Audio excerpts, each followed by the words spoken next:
புத்தாண்டை ஒட்டி பழனி முருகன் கோயிலில் அதிகாலை முதலே ஆயிரக்கணக்கான பக்தர்கள் சாமி தரிசனம் செய்து வருகின்றனர். இது குறித்த கூடுதல் தகவல்களை எமது செய்தியாளர் ஹரிஹரசுதனிடம் கேட்டு பெறலாம். ஹரிஹரசுதன், வணக்கம். புத்தாண்டை ஒட்டி பழனி தண்டாயுதபாணி முருகன் கோயிலில் பக்தர்கள் சாமி தரிசனம் செய்து வருகிறார்கள். அங்க இருக்கக்கூடிய நிலவரங்களை பதிவு பண்ணுங்க. பிரீத்தி, வணக்கம் பிரீத்தி. திண்டுக்கல் மாவட்டம் பழனி முருகன் கோவிலில் இன்று அதிகாலை முதலே ஆயிரக்கணக்கான பக்தர்கள் சாமி தரிசனம் செய்ய குவிந்துள்ளனர்.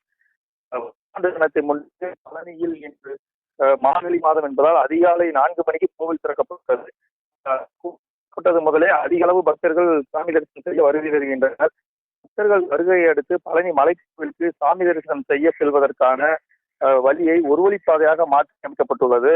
குடமுழுக்கு நினைவரங்கம் வழியாக மேலே சென்று படிவெளிப்பாதை வழியாக கீழே இறங்கும் வகையில் ஒரு வழிப்பாதை செய்யப்பட்டுள்ளது.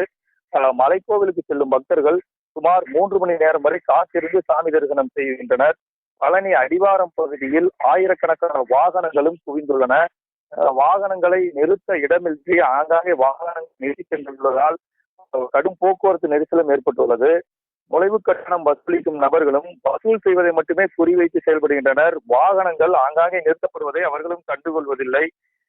மேலும் ரோப்கார் மற்றும் மின்ஸ் நிலையங்களுக்கு எதிரில் உள்ள வாகனங்கள் நிறுத்தும் இடமான இலவச பார்க்கிங் பகுதிகளில் ஆக்கிரமிப்புகள் அதிகம் உள்ளதால் கடைகள் மற்றும் தள்ளுவண்டிகளை நிறுத்தி வியாபாரம் செய்வதால் வாகனங்களை பெரும்பான்மையான வாகனங்கள் அங்கு நிறுத்த வழி இல்லாமல் சாலைகளின் நடுவிலேயே நிறுத்தும் நிலை ஏற்பட்டுள்ளது.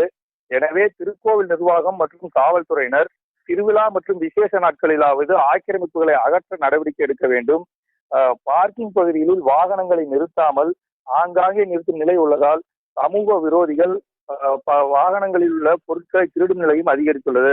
எனவே பக்தர்கள் பாதுகாப்பு கருதி கோவில் நிர்வாகம் மற்றும் போலீசார் தக்க நடவடிக்கை எடுத்து பக்தர்களின் பாதுகாப்பை உறுதி செய்ய வேண்டும் என பக்தர்கள் கோரிக்கை விடுத்துள்ளனர்.